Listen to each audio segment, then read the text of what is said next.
सहनावतु सहनौ भुनक्तु सह वीर्यं करवावहै तेजस्विनावधीतमस्तु मा विद्विषावहै।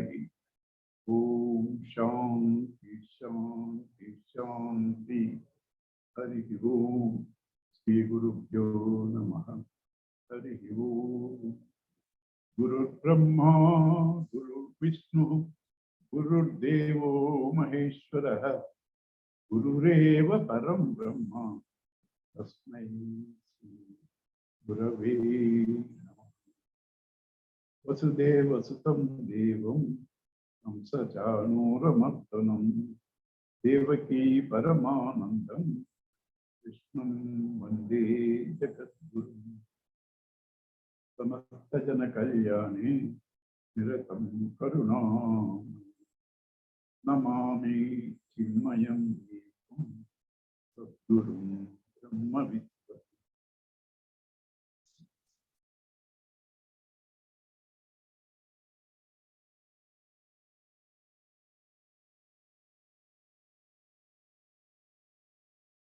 The life we are leading is as foolish as a man who is standing in his own terrace on an extremely wintry day, -5 degrees cool.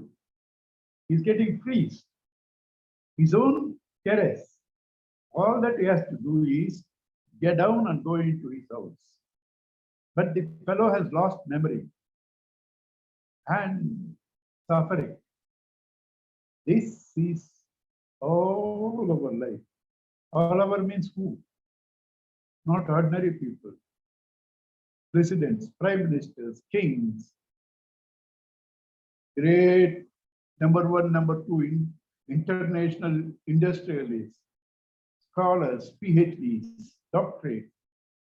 Majority of us have got a complete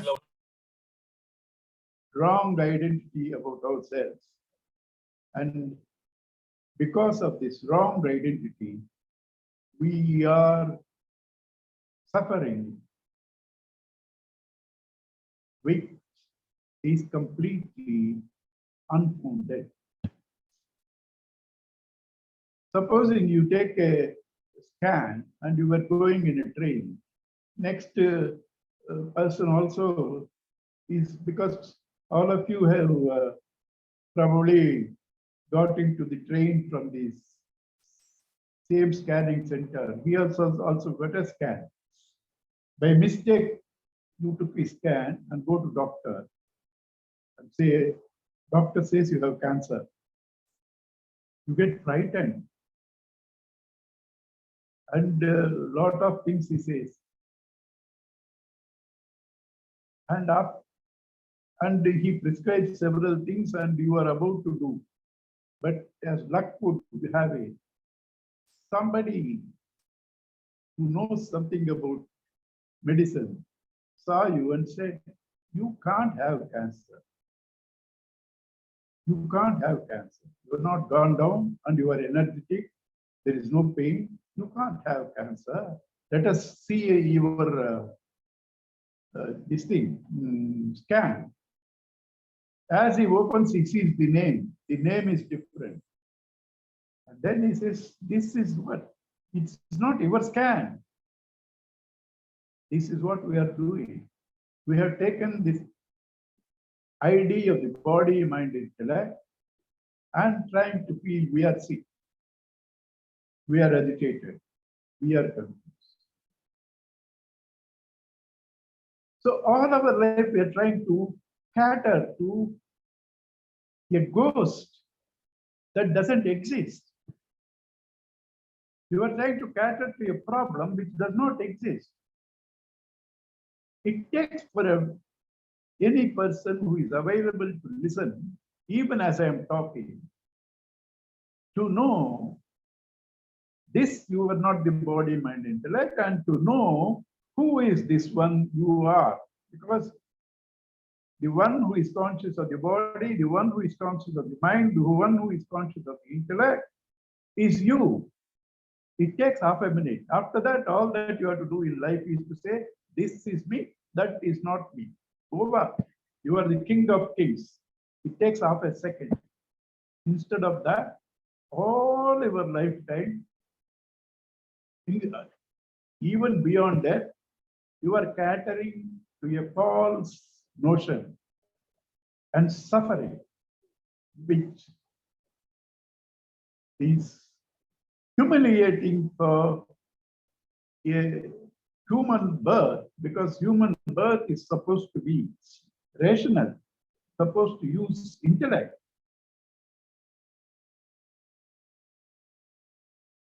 So all that has to be done is to remove this confusion.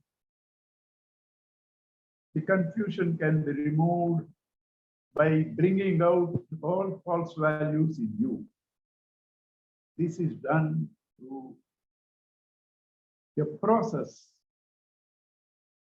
of action, cleansing the personality.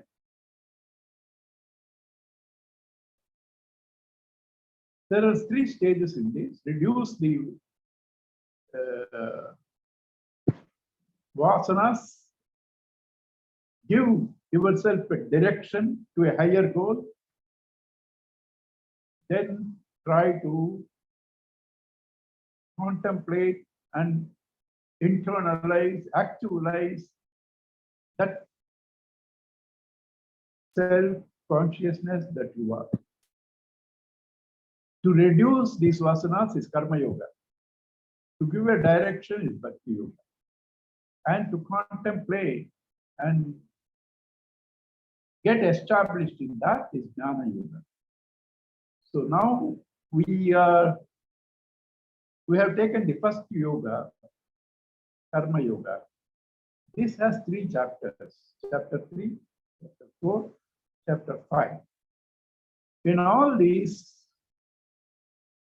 all aspects are being touched. That is 3 aspects: dynamic action, dedicated action, and renouncing the sense of ego, which manifests as I am the doer and I am the enjoyer. 3 stages. All 3 have been referred in every chapter, but emphasis is on a particular thing.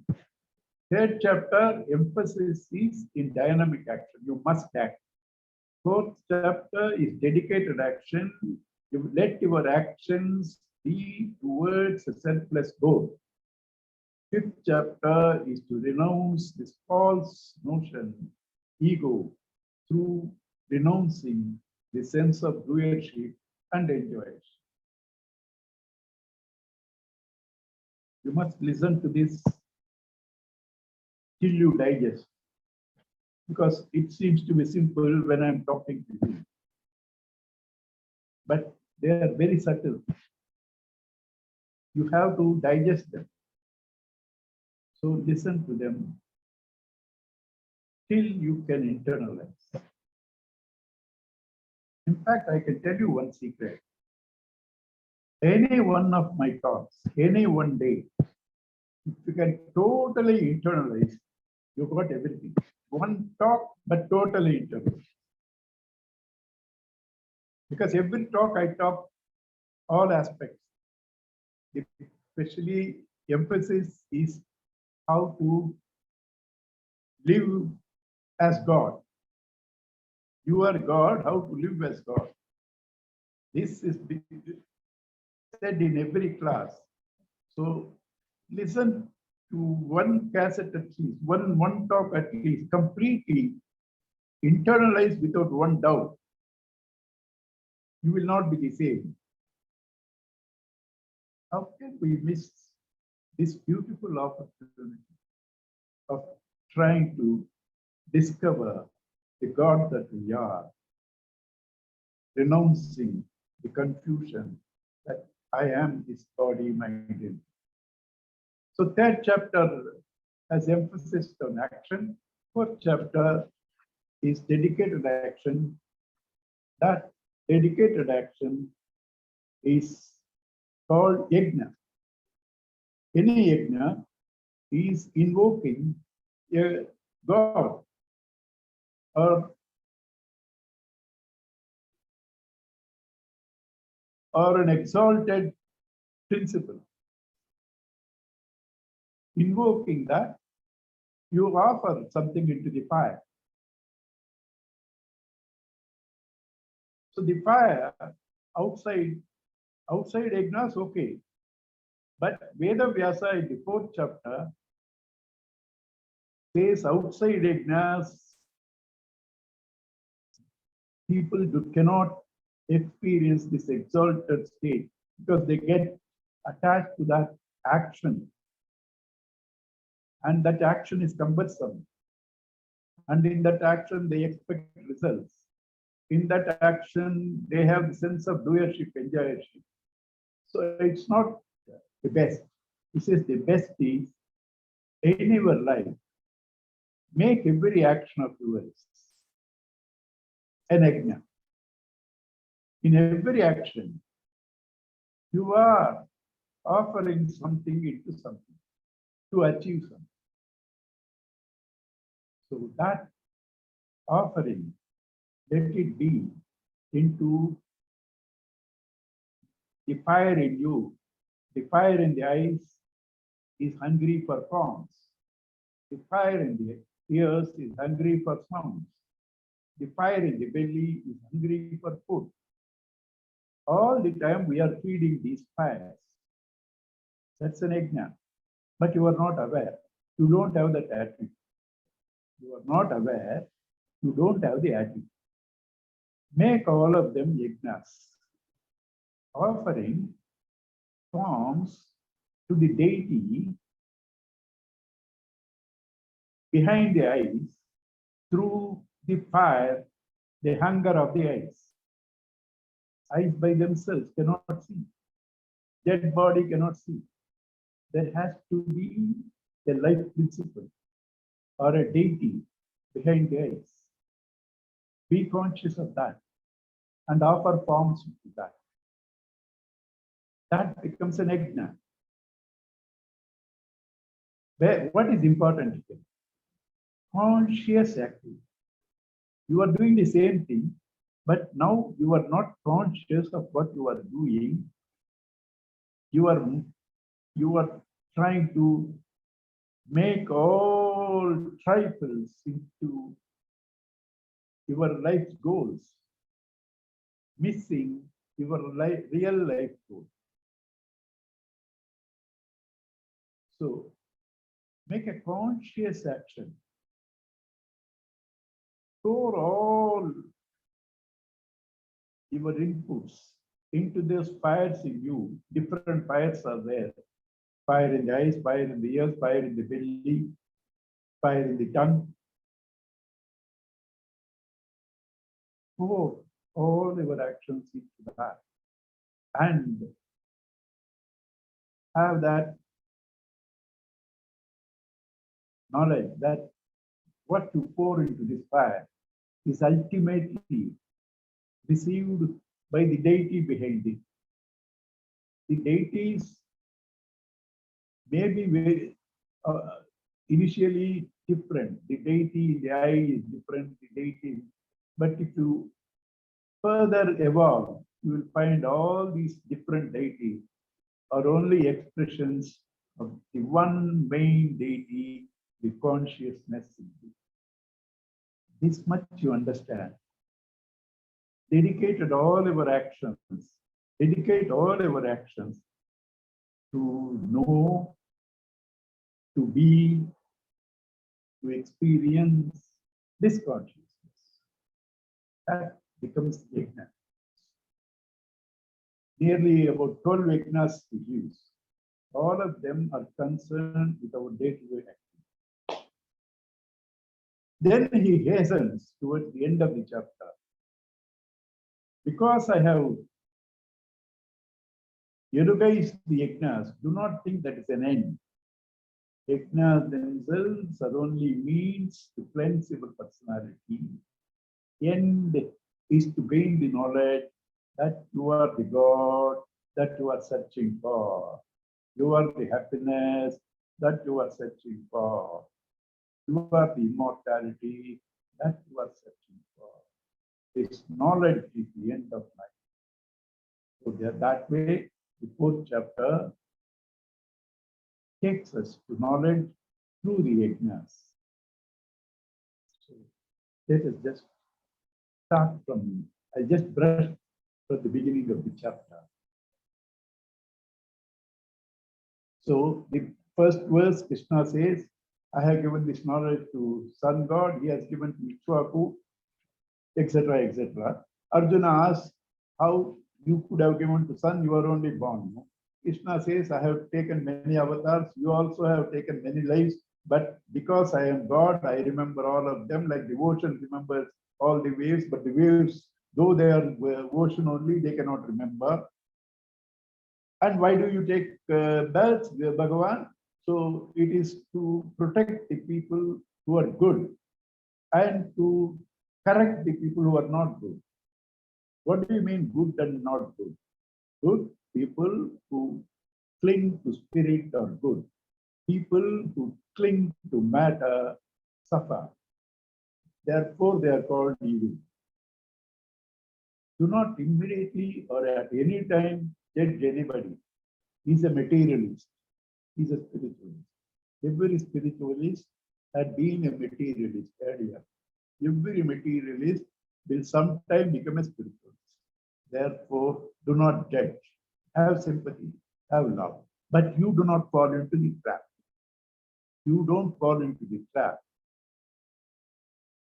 Do not judge anybody or condemn anybody. Okay. So, Bhagavan says, one who knows why I am born, how I am born, what is there to know? I cannot take birth because I alone am there everywhere. When I alone am there anywhere, everywhere, how can I take birth? Because to take birth, there has to be space. Where is it? I am not there. So I don't take birth, and there is nothing other than me. So either the avatars or the individual birth, they are only appearances like the dream world in the waker. There is no real creation in the dream world, but there appears to be a world. Same way, in truth, all about the world. So Bhagavan says, one who knows the secret of my birth and karma, Bhagavan cannot act also because to act, there has to be again space to move. There is no space where he is not. Also, karma is done for gaining something. There is nothing Bhagavan doesn't have in himself that he has to work. But without him, no work is ever possible. When you are moving, it is Bhagavan moving in you. Dead body cannot move. But Bhagavan doesn't move. Through the medium, moving medium, when you see Bhagavan, you think Bhagavan is moving. So one who knows the secret of Bhagavan's birth and Bhagavan's action has to understand the nature of the consciousness. Naturally, that man goes beyond the limitations, and that is called freedom from being born repeatedly as a helpless slave. So, if that is so, why people are not following these simple truths? He says, because they believe in immediate results. I bless them whatever they want. Whatever they want. I am the power in the eye to see. If they want to see a good movie, I only bless. If they want to see a dirty movie, I only bless. If they want to see God, I only bless. If they want to see something cheap, I only bless. Everything is God. As you invoke, that way I bless. Electricity says, you put bulb to me, I give light. You put heater to me, I give you heat. You touch my naked wire, you will die. It's none of my mistake. As you invoke me, that way I bless. So Bhagavan says, as you invoke me, then why do people invoke Bhagavan in a wrong way, for wrong causes? Why do they put themselves into suffering? Here he says, Chitchaturvanyam maya sushtam gunakarma vidhakashara. Tasya kartaram apimam vidhi akartaram avyayam. The world needs four types. The world needs thinkers. The world needs people who produce. The world needs people who regulate. The world needs people who serve.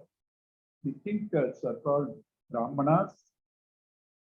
The regulators are called Kshatriyas. The producers are called Vaishyas. The people who serve are called Shudras. In this, not one is superior or inferior. All of them unique.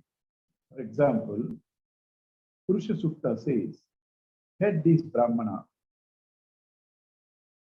shoulders is Kshatriya, stomach is Vaishya, feet are Shudra. Feet are Shudra because to serve you have to move. Head you have to think. Shoulders you have to protect. Belly is you have to consume. In which part in your body is superior or inferior? Feet is inferior to head. When you prostrate, head touches the feet. Head touches the feet. How can feet be inferior? You need all of them. These fourfold classifications have nothing to do with Hinduism. All over the world, there are thinkers, there are regulators, there are producers, and there are people who serve. These four castes, and not only that, it's not a watertight compartment that somebody is a Brahmana, all the time a Brahmana. No, Bhagavatam, there are enough instances where a Brahmana has become a Kshatriya, Kshatriya has become a Brahmana, and a Brahmana has become a Shudra. Enough incidences in Bhagavatam. Not only that, you in the morning when you plan, you are a Brahmana. When you go to your office, you are a Vaishya because you earn. And when you come back and serve the family or the parents, you are a Shudra. And then when you follow rules, you are a Kshatriya. So all of us at some time or the other take these different roles. So that's these four different characters depending upon the values, qualities, and actions are created by me for the smooth flow of the society. Though I have created them, in fact, I am not the author of creation. It is a natural process in me. Sun illumines a marriage procession. Sun illumines a murder. Sun can say, it is I that has authored the marriage procession, or because without the sun, the energy, life itself won't be there. But sun is not involved. Without him, this won't happen. Similarly, without Bhagavan, these different castes cannot function. So, therefore, in an implication, he seems to be the doer. Really, he is not the doer. He is not the doer. So, Gita very clearly says, who is a Brahmana? 18th chapter, you can make a note. 18th chapter, 42nd verse onwards, he clearly defines who is a Brahmana, who is a Vaishya, who is a Kshatriya. Shamo damas tapaha, shaucham chantihi arjavam evacha Jnanam, Vijnanam, Astikyam, Brahma Karma Swabhavajam. See, if in somebody's actions, he reflects self-control, sense control, and pure in his psyche, he has endurance, he is straightforward, arjavam, jnanam, he has knowledge, vijnanam, he is wisdom. Such a man is a Brahmana through his karma, whatever may be the karma. Gurudev says there are three types of people: a laborer, a worker, and a man of achievement. One who merely works for wages is a laborer. One who works for any cause is a worker. One who works out of fulfillment, he is full, and out of fulfillment is a man of achievement.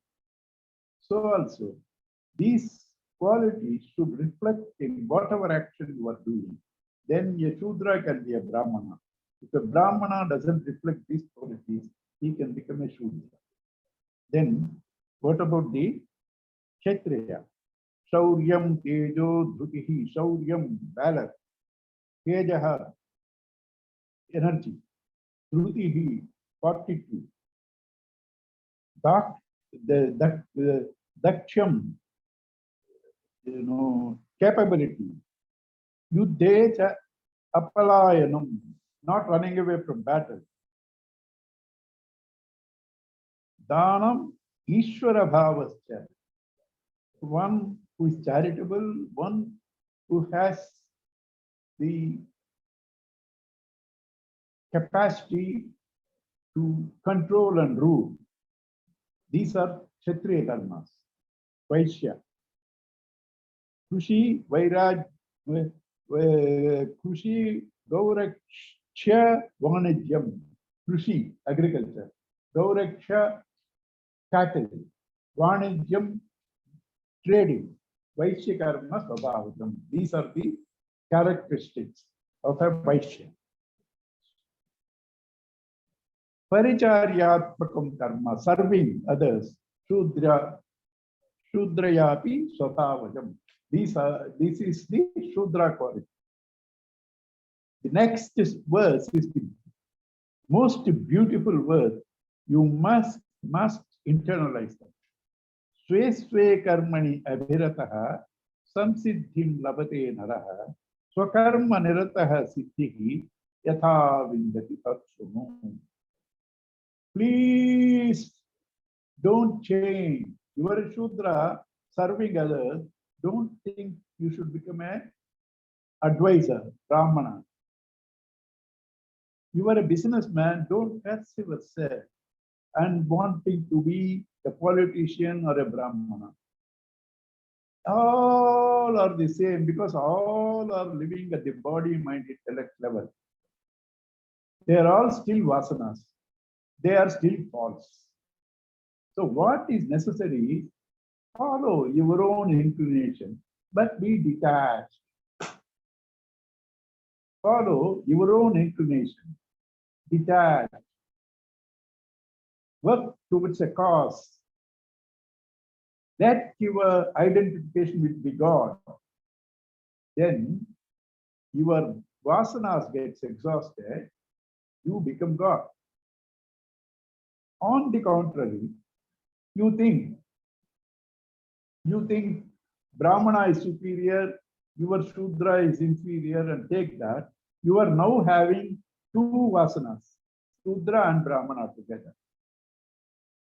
So whatever is yours, detach. I give a very simple, understandable example. Supposing somebody by destiny was a sinner or a sensualist or a criminal. Somebody has become a sannyasi. If sannyasi thinks he is superior, he is still living at the level of the body, ego. If the sinner understands this is my destiny, my vasanas, and detaches and identifies with God, he is a sannyasi. A sannyasi, if he is conscious of his role and feels egoistic about it, he is not greater than a sinner who detaches from his sinful equipment and attaches himself to God. So that is all the caste system. The caste, the very word caste, Gurudev says, is die casting, all of must have known. You cast into a mold. So you have been cast into a mold of your personality. That's called the caste system. Namam karmani limpanti, name karma phale spruha, itimam yobhijanati, karma dharma sabhati. These actions do not take me because they're all in the dream level. I am the consciousness. They're all my shadows. They cannot taint me. They have no intrinsic value. They cannot taint me. The gross cannot taint the subtle. They cannot taint me. So, who knows this dimension of mind, even when he acts, he understands the self, and therefore he also is not bound by his actions. And now he is telling Arjuna, Evam Nyatva Krutam Karma Purvairapi Mumukshubhi Guru Karmaiva Tasmatvam Purvai Purvataram Krutam. This has been coming as a tradition from generation to generation. So, as our ancestors, disciplined, good ancestors have done, Arjuna, you also follow the same. What is that?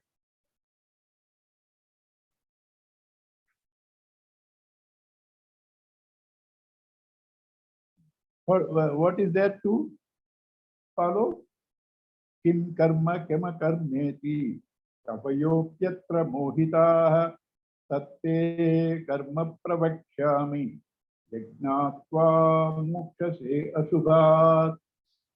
What is action? What is not action? What is right action? What is wrong action? What is inaction? What is inaction? Even most intelligent people, Kapayaha, seers, erudite people, they are also deluded. How do you say even erudite people are deluded in action? Now, you see,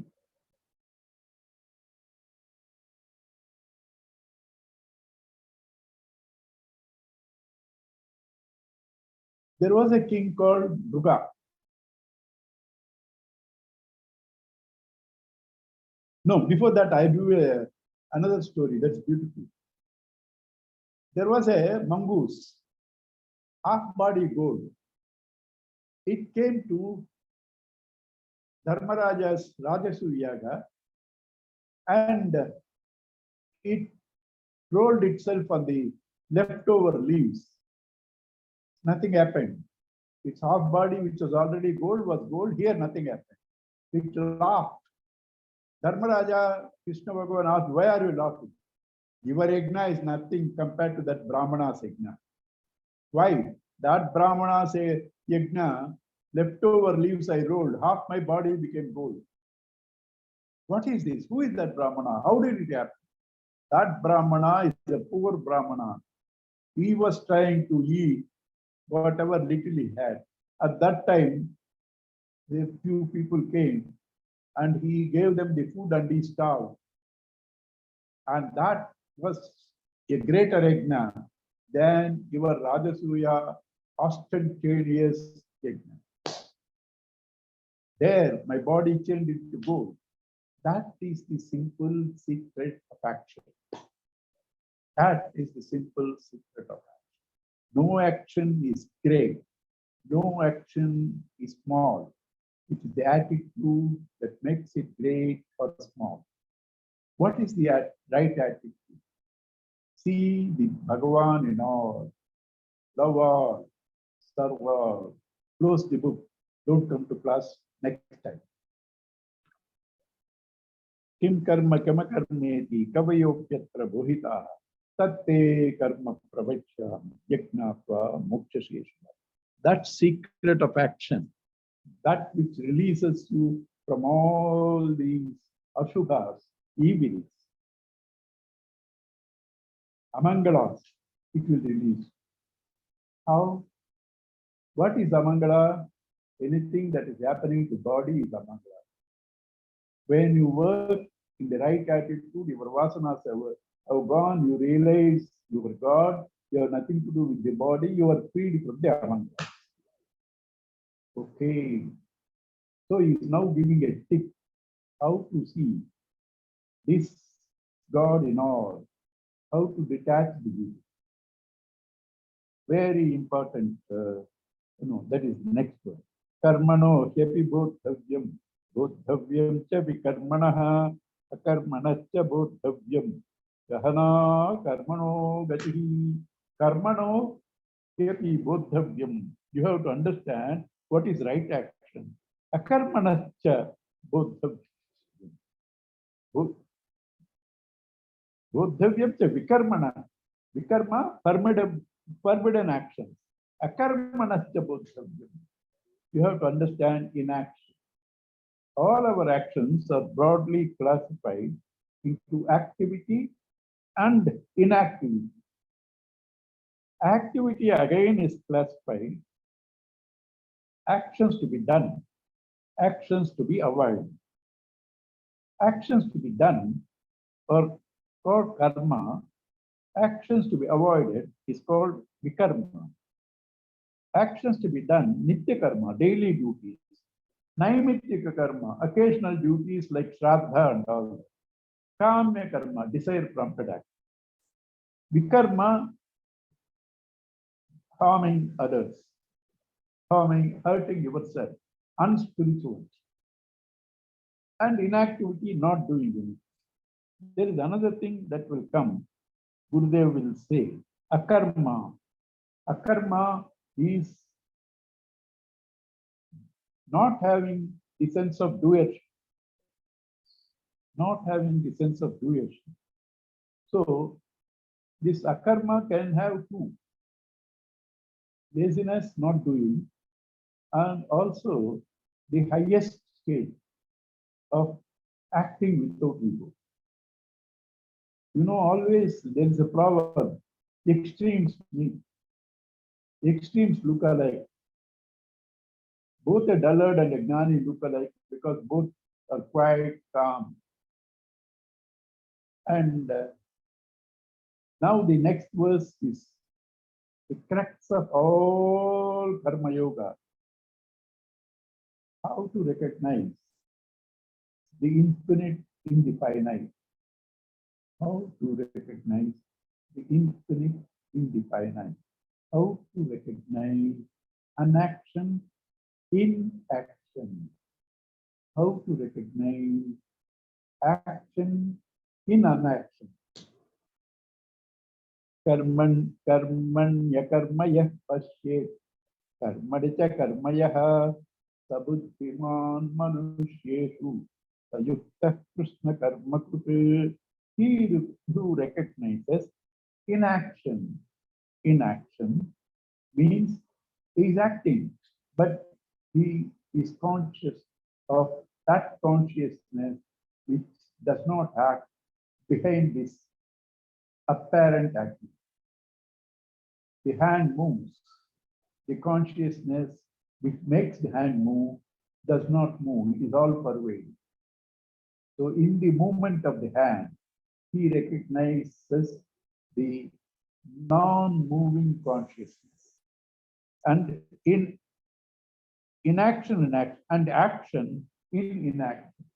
And while he is keeping quiet, not doing anything, he recognizes this life principle which is keeping him alive. In activity, he recognizes the non-acting consciousness. In keeping quiet, he recognizes the life principle because of which he is living. This you can see in all our actions. Be conscious. While you are acting, be conscious of this life principle. Be conscious of this God that is making the action possible. While you are keeping quiet also, be conscious of that life. While acting, feel his presence in all actions. While not acting, feel his presence as the very life principle in you. That's all very simple, but you have to contemplate a lot on that. The more I say, the more you get confused. Some examples Gurudev has given. When you sit in a train, you seem to move, but you don't move. You are sitting in a moving train. In the moving train, you don't move. And you are sitting in a train, you see the posts. The posts are not moving, but they seem to move. They seem to move. So this confusion is there in every action. When a fan is rotating in the highest speed, you don't see the movement at all. So recognize that consciousness at all stages of your life.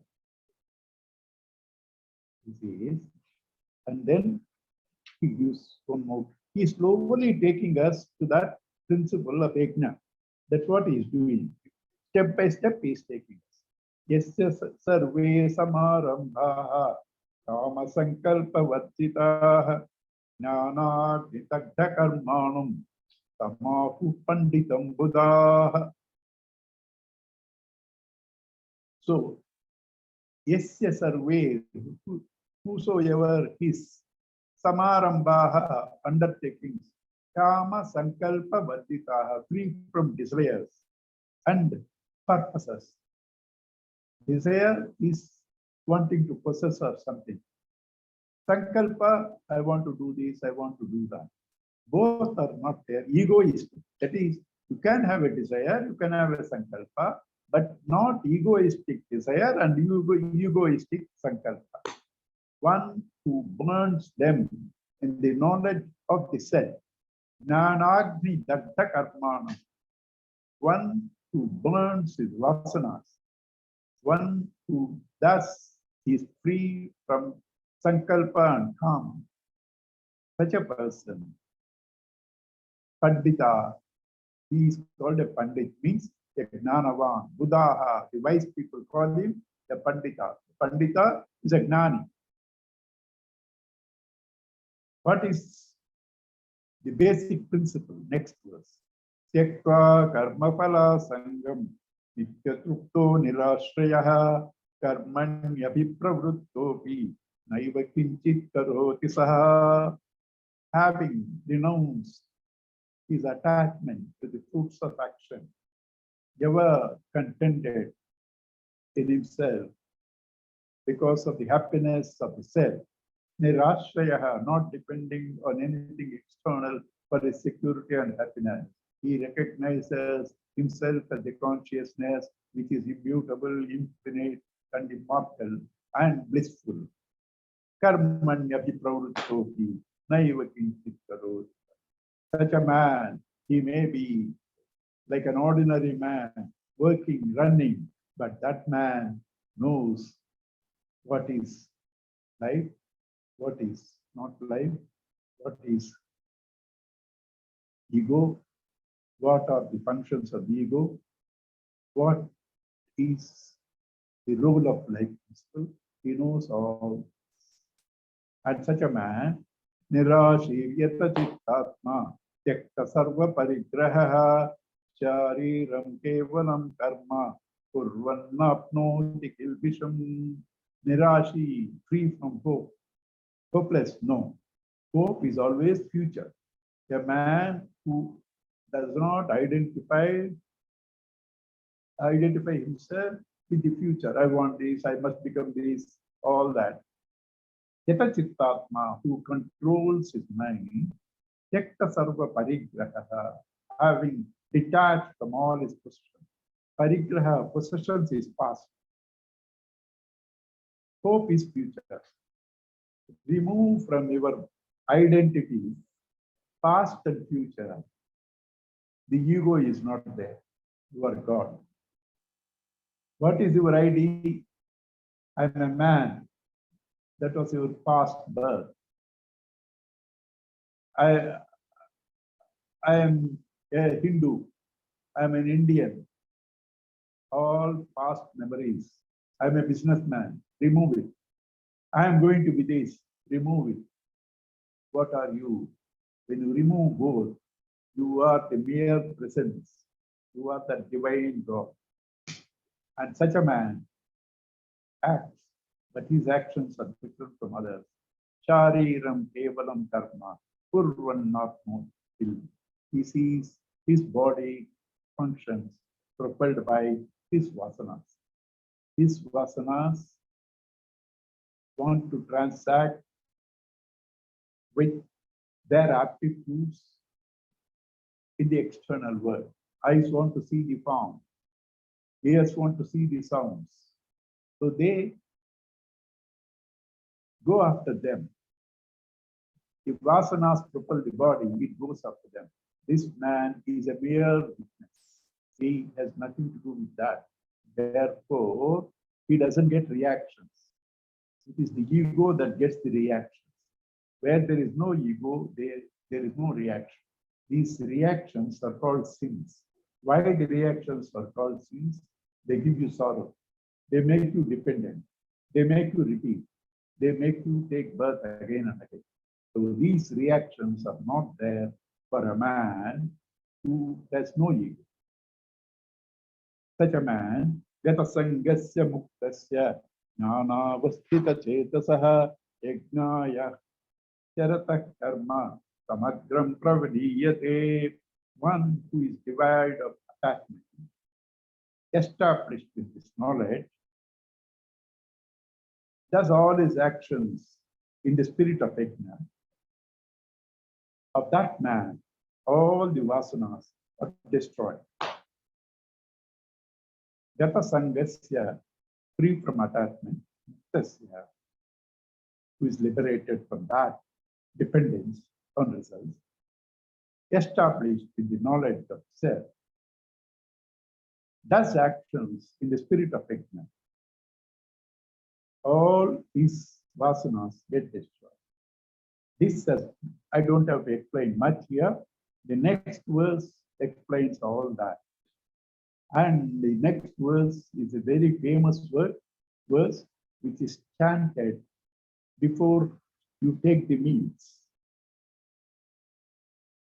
That verse is the crux of all the yajnas. That's the highest yajna. Afterwards, having said that, Bhagavan comes down and gives lower yajnas also. But the highest yajna is first said. That's our tradition. They do not assume the listener is a dull man and start from the lower thing. They always give the highest. If he understands, he goes. If he doesn't, then they will give lower and lower and down. So here he gives the highest yajna. Because what is that yajna? He said, Jnana avasthita chetasaha, established in that knowledge. Gata sangasya muktasya, free from attachment. How it is done, it is said here. Brahma panam brahma havihi, brahmagno brahmanahutam, brahmaivadena gantavyam, brahma karma samadhina, brahmarpanam. The oblation is Brahma, and that which is poured into that, ghee or whatever is poured into that, that is also Brahma.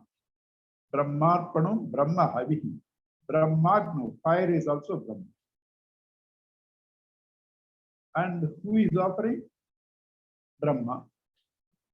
And whom does it go? Brahma. How? Through the action, which is also Brahma. maintaining this attitude, who sees Brahman in all. He sees Brahman in the very activity of offering. He sees Brahman in that which is offered. He sees Brahman in the fire. He sees Brahman, the receiver. He sees Brahman in the action. He sees Brahman in the action. Such a man reaches the Brahman because everywhere he sees Brahman. What you see, that becomes a thought in your mind. And these thoughts become a mind. There is no mind as it is. Number of thoughts you gather makes it a mind.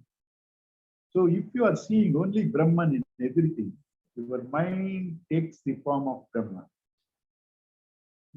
If you are seeing Brahman in everything, your mind takes the form of Brahman. So every yajna has a few things: the fire, the offerer, the offered, and the goal. Every yajna. Here, this is called Brahma Yajna, where the offerer, the offering, the offered, all are Brahman. He sees everything as Brahman. What happens in this? I will explain it little more detail, but first we should understand why this is necessary. Naturally, you have dropped the duality. You have dropped the ego. You are only seeing God. And therefore, all sorrows belong to duality. You are freed from sorrow. Therefore, this Brahma Yajna is the highest.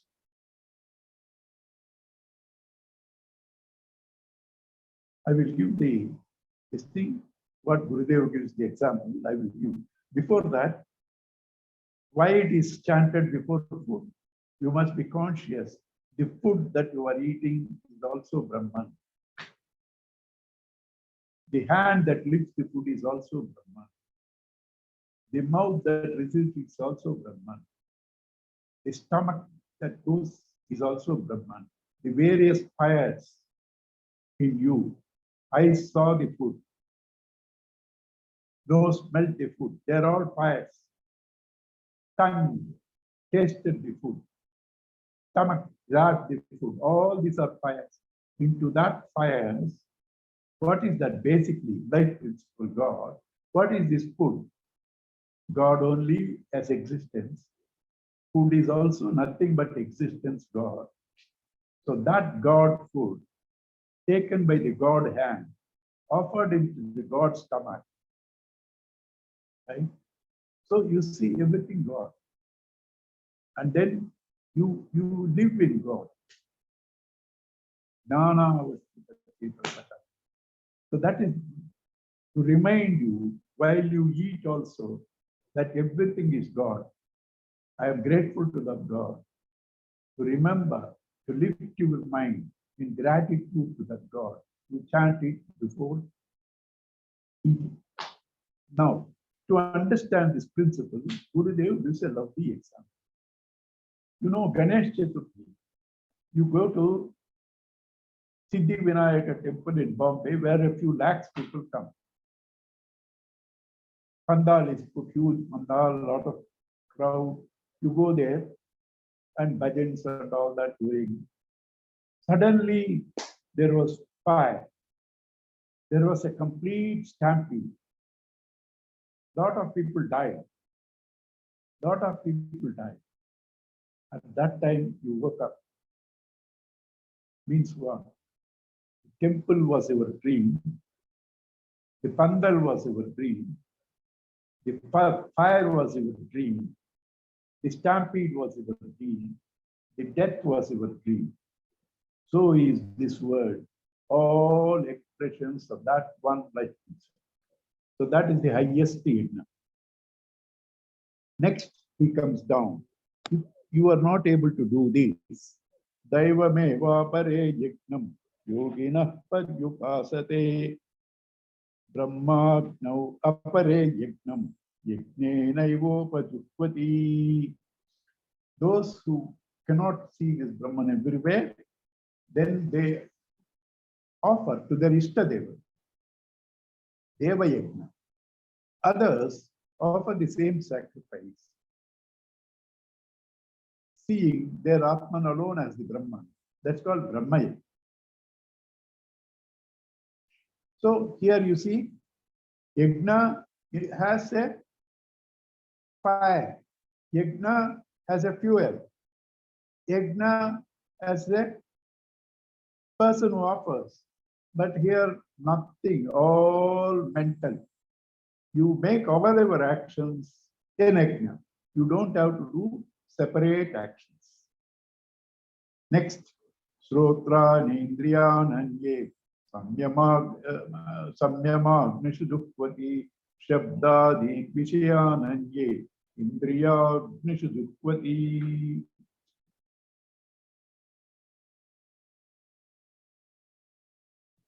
So the first line says Srotradi Idi Indriyani Samyamagnishu Dukvati. He offers the various senses into the fire of self-restraint.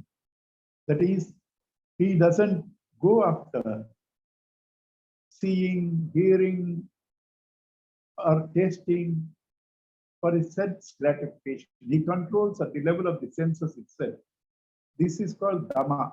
Controlling at the level of senses is Dhamma. You are not able to do, your vasanas are powerful. Then you control at the level of the mind. Shabdadi Vishayananye Indriyagnishu. Control these various sounds, forms, etc. by trying to offer them into the sense organs. That is, external things prompt you to do certain things, control the senses, that is Dhamma. Internally, you can get certain desires, control it through the mind. Internally, the desires that you get, control through the mind. Externally, when your senses want to reach, control the sense organs. Sarvendriyani karmani, prana karmani chapare, atma samyamya yogadno, upati gnana deepike. All the functions of the senses and prana. Senses mean both karmendriyas and jnanendriyas, organs of perception, organs of action, and functions of breath. Breath has 5 functions: prana, apana, dhyana, samana, udana. You do know when you do at the puja, pranaya swaha, apana swaha, dhyana swaha, udayana swaha, samana swaha. These are the 5 functions of the one mukhya prana. All these he offers. That is, whatever he is doing through the senses or the prana, he offers into the fire of self-restraint, kindled by knowledge. It should not be a mere restraint, that is suppression. When the restraint is supported by knowledge, it becomes sublimation. And now he broadly gives the various yajnas. Dravya yajna, tapo yajna, yoga yajna, tatapare, swadhya yajna, na yajna, cha, samshrita vrataha. Dravya yajna, offering wealth. Tapo yajna, of austerity. Yoga yajna,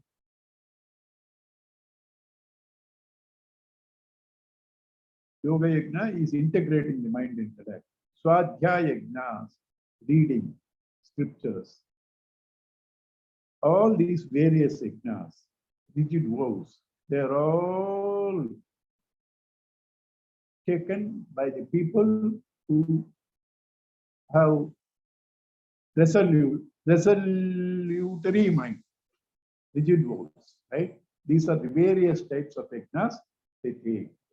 And few more yajnas he does, and then finally says, do not think yajna is an end, they are only means. What is the end? End is jnana. That portion we will see next Sunday. That portion we'll see next Sunday. That is, actions should be performed in the spirit of yajna, but that is not an end by itself. That only purifies you, disciplines you. End is to gain the knowledge. That is fourth chapter. We will conclude it by the grace of God next Sunday. Okay. Om Purnamada Purnamidam Purnat Purnamudachyate Purnasya Purnamadaya Purnameva Vasishyate Om Sham